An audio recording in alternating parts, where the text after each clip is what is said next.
This then requires a view, a policy, a doctrine that the consumer must be the key part of any cybersecurity policy framework.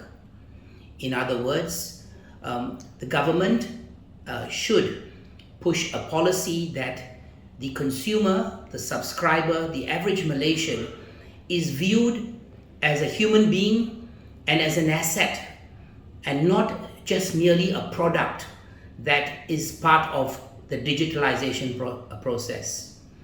Hence, those who have profited the most from digitalization owe the highest responsibility to ensure that their consumers, their subscribers, people who pay for their services are protected.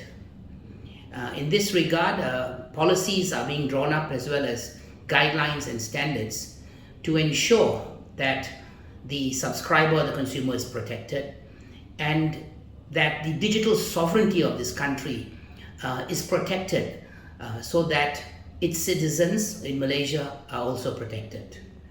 The obstacles that are being faced today are multifold. Number one, insufficient resources for the last 20 years has not been put in. Sufficient resources, for the last 20 years have not been invested in cybersecurity. Cybersecurity is often seen as an afterthought or a cost item to those who provide those services. Therefore, basically, not enough money is allocated by organizations that provide digital services, in particular telecommunication services, to protect the consumer.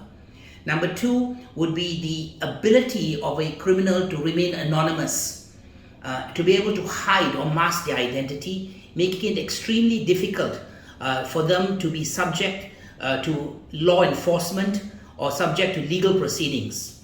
And this is done due to inherent weaknesses in the regulatory approach to ensuring that all networks and all people who provide services ensure they know who their customer is, who is signing up for their services, and whether such a person or organization is a real entity.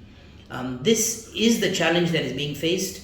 Digitalization has made it more convenient for the criminal to hide their identity.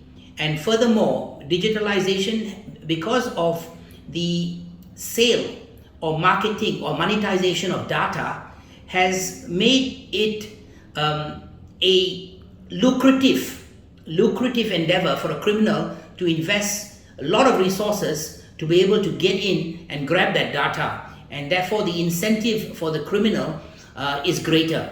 And it must be measured and responded with equally big resource invested into cybersecurity.